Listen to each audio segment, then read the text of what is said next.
ले जाते हैं। हमने इसके लिए रोकने के लिए कोशिश की है और उन्होंने एक समिति का नाम बताया, बोले हम उसकी सदस्य आए हैं, आपके समाज कुछ इसमें हमारी मदद करे। मेरा मन बड़ा द्रवित हुआ, मैंने कहा बहुत अच्छा काम है ये तो। मैंने प्रवचन में फिर अगले दिन कही भी ये बात। उन्होंने बताया जी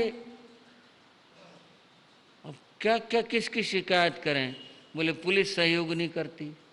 अब ये यहाँ बैठ के हम कोई पुलिस की आलोचना तो कर नहीं रही, व्यवस्थाओं की बात है और हम कोशिश करते हैं। एक ने बताया मेरा ये मारा पत्थर, बोले मैं बच गई, मर जाती मैं।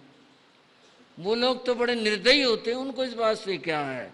और जहाँ उनका मौका लगा गाय को उठा ले जाते हैं और एक गाय को ले जाने के बाद में उनके मुताबिक बोले 25-30 हज़ार रुपये कमाते हैं। जा कर के कत्ल खाना में उसको बेचते हैं और फिर जो होता है बंधु क्या कहें उसको, जो भी कुछ होता है इतना बुरा काम है। और फिर बताओ बेचारी गाय फिरती रहती है, इधर उधर फिरती रहती है। अब इनकी रक्षा सुरक्षा कितनी जरूरी है। सारी बातें हो रही हैं देश में। मेरा सरकार की और कोई संकेत नहीं, मैं व्यवस्था की बात कर रहा हूं। क्या गाय को राष्ट्रीय पशु घोषित नहीं किया जा सकता? क्या पाबंदी नहीं लग सकती इस बात के ऊपर कि वे गाय को जो है इस तरह पकड़ा नहीं जा सकता, मारा नहीं जा सकता? और दूसरी बात, गाय जो फिरती हैं उनके लिए हर जगह है गौशाले की व्यवस्था रहेगी। और इतने काम हो रहे हैं, ये काम भी तो होना चाहिए, परम आवश्यक है, परम जरूरी है ये बात। बंधुओं, कृष्ण के भक्तों को, महावीर के भक्तों को, अहिंसा के पुजारियों को कहना चाहता हूं, तुम्हारी दया, तुम्हारी अहिंसा प्रकट होनी चाहिए और इन सब के प्रति तुम्हारे हृदय के अंदर प्रेम और प्यार का भाव हो, उनकी सेवा का भाव हो। सेवा करो उनको, जो उनका भोजन है, व्यवस्था है, वो उपलब्ध कराएं और जो आप कर सकते हैं आपको करना चाहिए। गायों की सुरक्षा करनी चाहिए। कहीं कहीं गौशालाएं खुलती हैं, जब गौशालाएं खुलती हैं व्यवस्थाओं की बात होती है, चंदे मांगे जाते हैं, तो क्या दृष्टि रहे, इनका तो रोज का काम है जी, हर रोज आकर खड़े हो जाते हैं। अब एक गए हैं फिर कोई और आ जाएंगे, बताओ किसको किसको दें, क्या करें। और यूं कह करके उपेक्षा कर दी जाती है। बंधुओं, गौशालाओं में सहयोग दो, गायों के लिए सहयोग दो। और जैन धर्म तो प्राणी मात्र की बात करता है। राजस्थान में रिवाज है बकराशाला का, जो कसाई पकड़ कर ले जाते हैं वो लोग उनसे छुड़वा करके बकरे लाकर एक जगह रखते हैं, उनको उनके खाने की व्यवस्था करते हैं, उनकी सुरक्षा करते हैं। कहने का भाव यह है प्राणी मात्र की रक्षा करो। और जहाँ तक बात गाय की है, गाय तो बहुत आदरणीय है और मैं कृष्ण के प्रिय चीजों की बात कर रहा था। श्री कृष्ण गायों के लिए कहते हैं गवाम मध्य वसाम्यहम, मैं गायों के बीच में वास करूं, उनका ये कहना है। और कृष्ण भक्त महावीर के ये भक्त और गायों की सेवा में पीछे रह जाएं, ये बात समझ से परे है। हर व्यक्ति को चाहिए कि वो गायों की सुरक्षा में सहयोग दे, उनके भोजन में सहयोग दे, उनके पालन और पोषण में सहयोग दे, कुछ काम करें, तब जन्माष्टमी और महावीर जयंती मनाना सार्थक होगा। अन्यथा तो बंधुओं ठीक है, कुछ रीति रिवाज से निभा लिए जाएं, इससे काम नहीं चलेगा। काम चलेगा कुछ करने से। कृष्ण की चर्चा अधूरी है तो इतनी बड़ी कि एक दिन क्या गाते रहें और गाते रहें, कृष्ण की चर्चा पूरी न हो, इतनी बड़ी है। पर जो बात है वो यह है, कृष्ण की चर्चा हो और सुदामा की बात न हो। क्यों जी भाइयों? भला सुदामा की बात न हो फिर बताओ क्या कृष्ण की चर्चा होगी? कृष्ण की चर्चा में सुदामा की चर्चा। और ये सुदामा की चर्चा क्यों जरूरी है? वो इसलिए जरूरी है कि अगर कृष्ण का प्रेम जानना है, प्यार जानना है, मैत्री भाव जानना है, तो सुदामा की बात करनी पड़ेगी। कहाँ तो श्री कृष्ण का प्यार और कहाँ आज के मनुष्य की स्थिति, दोनों की तुलना करो। आज आदमी कितना स्वार्थी है और श्री कृष्ण थे, वो अपने मित्र के लिए कितने समर्पित मन थे और कितना प्यार करते हैं। इसका उदाहरण ढूंढना, इसके बराबर कोई और उदाहरण ढूंढ कर लाना, ये बड़ा मुश्किल होगा। कथा तो आप जानते हैं। कथा तो यूं है, सुदामा एक गरीब ब्राह्मण था, उसका परिवार था। कभी घर में जैसे आम आदमी बैठता है वो भी बैठता, उसकी पत्नी बच्चे बैठते, और फिर सुदामा बताता, हम संदीपनी ऋषि के आश्रम में पढ़ा करते थे, बहुत सारे बच्चे थे, और जो ये कृष्ण है ना, 3 लोक का स्वामी, इतना महान, इतना, ये हमारा साथी था। सब आपका साथी था ये? बोले हाँ हमारा साथी था ये, हम खेला करते, इसको बांसुरी का बड़ा शौक था, ये चढ़ जाता ऊपर, हम इसे पकड़ते, हम इसके पीछे चढ़ जाते, ऊपर से छलांग मारते, हम दौड़ते, मैं इसे पकड़ लेता, ये मुझे पकड़ लेता, वो ये बातें सुनाते। कृष्ण आपके इतने गहरे मित्र? हाँ बहुत गहरा मित्र। सुदामा की पत्नी ये कहती, जब वो आपके इतने गहरे क्या हो? बोले आप जाओ, जो कुछ होगा वो देखा जाएगा, आप जाओ। वो तैयार कर देती है सुदामा को, और सुदामा कहते चलो ठीक है, मैं कल तुम्हारे कहने से चला जाता हूं। सुदामा को दूसरे दिन जाना था, मित्र के पास में जाना था। कहीं जाते हैं तो अपनी क्षमता योग्यता के अनुसार कुछ उपहार भी ले जाते हैं। मेरे पास तो कोई चीज़ नहीं जो उन्हें ले जाएं। उनके पास में पत्नी बोली कोई बात नहीं है, मैं करती हूँ कुछ।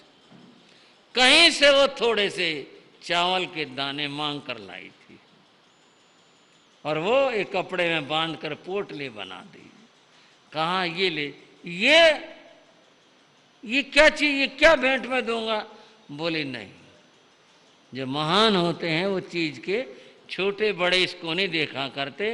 वो तो बात यूं है कि आप जाओगे, आपके भेंट होंगे, वो स्वीकार करेंगे। बंध वो सुदामा चले जाते हैं।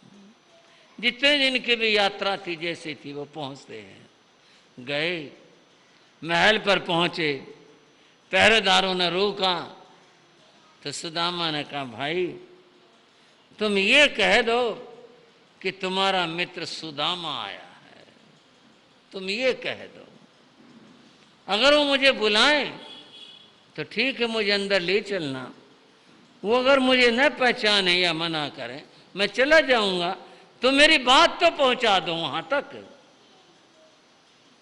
पहरेदार चल भाई कह दे आया कहां से। एक पहरेदार अंदर गया, जाकर के श्री कृष्ण को नमन किया और बोला महाराज बाहर एक व्यक्ति आया है, भिखारी सा है, दरिद्रता की मूर्ति है। वो अपना नाम सुदामा बता रहा है और यूं कह रहा है कि मैं महाराज का मित्र हूं। कौन? सुदामा? हाँ महाराज। बंधुओं, कृष्ण का एक एक कदम यहां समझने वाला है। नाम सुना और सुनते ही ये नहीं कहा अच्छा ले आओ, ये नहीं कहा ठहरा दो उसको, कहीं खाना भी खिला देना। कृष्ण स्वयं लेने के लिए गई, और एक लेने जाना होता है और एक अंदर में उमंग होती है, और जब उमंग होती है तो पांव में तेजी होती है। कृष्ण दौड़ करके गए और बाहर जब सुदामा को खड़े देखा तो उसके गले लग गए। वो रोए, सुदामा मेरा मित्र, और आज मुझसे मिलने के लिए आया।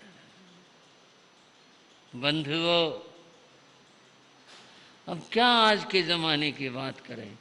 आज तो भाई को पहचानना, और कभी कभी तो पिता के लिए भी लोग अनादर कर देते हैं। कहाँ ये ज़माना, और कहाँ वो मित्र के लिए दौड़ कर गए, गले लगे, वो इतना दरिद्र, फटे कपड़े, इसके शरीर का बुरा हाल, धूल से धूसरित ऐसी स्थिति, और फिर गले लगे और रोए इस बात के, सुदामा तुम आ गए, आज इतने दिनों बाद आए हो। कुछ कह नहीं सके, आओ चलो अंदर आओ। और उसको लेकर श्री कृष्ण अंदर जाते हैं। अंदर जो उनकी बैठक थी, सिंहासन लगा था। सुदामा बैठो इसके ऊपर। सुदामा जैसा गरीब आदमी, और इतनी बड़ी हिम्मत कर ले कि वह उनके सिंहासन के ऊपर बैठ जाए। सुदामा तो सकुच आ गए थे, और कृष्ण हाथ पकड़े कहा, नहीं बैठो, ये तुम्हारा आसन है, तुम इसके ऊपर बैठो। पकड़ करके सुदामा को सिंहासन पर बैठाया। कितना सम्मान किया, कितना आदर किया। कोई गांव से आ जाए तो बंधु क्या बात को आलोचना में ले जाऊं। लोग बाग यही देखते हैं, मैला कुचैला सा और आसन खराब कर देगा, हमारा बेड खराब हो जाएगा, हमारा सोफा खराब हो जाएगा, लोग ये सोचते हैं। और वहाँ श्री कृष्ण उसको अपने से पहले बैठाते हैं, और खुद स्वयं नहीं बैठे, खुद नीचे बैठे। सुदामा कहता रह गया, यहाँ आओ, यहाँ बैठो कृष्ण, यहाँ बैठो। हाँ हाँ बैठूंगा, अभी अभी बैठूंगा। रानियां इकट्ठी हो गई। महाराज का कोई मित्र आया है। कौन आया है, कहाँ का राजा है, कौन है, वो सब अपने अपने कक्ष से बाहर आती हैं। और देखा उस दरिद्रता की साक्षात मूर्ति को। ये महाराज का दोस्त है, ये मित्र है। अब कह तो कुछ नहीं सकी। ठीक है, उन्होंने भी अपनी तरह आदर किया। और कृष्ण ने तब आदेश दिया था, पानी लेकर के आओ, परात लेकर के आओ, मैं अपने मित्र के पांव धुलवाऊंगा। बंधुओं, पानी आया, परात रखी गई। कृष्ण ने स्वयं उनके चरण को हाथ लगाया। वो बहुत सकुचाए, डरे, कहे महाराज ये क्या कर रहे हो। अरे तू महाराज महाराज क्या कर रहा है, तेरा मैं दोस्त हूं, और क्या अपने मित्र के पांव नहीं धोऊंगा मैं, मुझे पांव धोने दो, परात में रखे। और बंधुओं, पांव धोने की बात आती है, पानी रखा है। कृष्ण इतने भाव विह्वल हो गए थे अपने मित्र के प्रति, इतना उनके मन में भाव आ गया था। कवियों ने कहा, पानी परात को छुओ नहीं, पानी परात को छुओ नहीं, नैनन के जल से पग धोए। इतने आंसू बहे उनके, अपने आंसुओं से अपने मित्र के पांव धोए। सब देखते रह गए। इतना प्रेम, इतनी मित्रता, इतना सब अद्भुत। पांव धोए, पांव पहुँचे गए, और फिर उसके बाद में सुदामा के बराबर आके बैठे और बोले, हाँ मित्र, अब सुनाओ घर का क्या हाल है, भाभी कैसी हैं, बच्चे कैसे हैं, सब ठीक हैं। राजी खुशी पूछी, और बताओ क्या लेकर आए हो। उन्होंने देख ली जिसके पास पोटली है, और ये जरूर उपहार है, लेकिन वो इसलिए नहीं दे पा रहे थे। बताओ क्या दूं मैं, बताओ इनको, और क्या भेंट करूं। सुदामा, तेरी आदत गई नहीं अभी। तूने गुरु संदीपनी के आश्रम में भी मेरे नाम के चिन्ह छुपा लिए थे, और अब भी तू छुपाने लग रहा है। ला दे, क्या लेकर आया है। पोटली उससे ले ली, खोली, उसमें कच्चे चावल थे, लिए, खुद खाए। सबको बांटे और कहा मेरे मित्र मेरे लिए उपहार लेकर आए हैं, लो सब लो, ये प्रसाद है। उन चावलों को खाया था। कितनी मित्रता थी, कितनी बात थी, कितना प्रेम था, और उसको ठहराया था। आखिर जाने की बात हुई, सुदामा ने कहा मेरे को लौटना भी है, कोई बात नहीं। बड़े प्यार से उसको विदा करते हैं। सुदामा चले गए, पर ये सोचते रहे जिस काम आया वो तो बात ही नहीं हुई। ना उसने कुछ कहा और न मैं कुछ कह सका कि मेरी कुछ मदद करो। क्या मुंह दिखाऊंगा घर जाकर के, क्या कहूंगा, मैं आया किस लिए था यहाँ। सारे रास्ते सोचते गए, और जब पहुंचे थे सुदामा तो वहां उन्होंने देखा जहां उनकी कुटी थी वहां एक महल बना हुआ था। उसके बच्चे बड़े अच्छे कपड़े पहने थे, पत्नी अच्छे कपड़े पहने थी। उनको देखा, हैरान रह गए, ये सब कैसे हुआ? ये तुम्हारे मित्र नहीं तो भेजा, तुम्हें भिजवाया? बोले मैंने तो कहा भी नहीं उनको, तो ये अपने आप ही कर दिया उन्होंने। बंधुओं, मित्रता इसी का नाम होता है, कह करके करवाना, एक अपने आप से सब कुछ कर देना।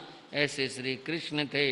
उनकी आज जन्म जयंती है, जन्माष्टमी का पर्व है। आप सबसे कहना चाहूँगा, उनकी शिक्षाएं, उनके गुणों को जीवन के अंदर उतारो तो जीवन महान, सुंदर और श्रेष्ठ बनेगा। इसी के साथ आज की चर्चा को विराम देता हूँ।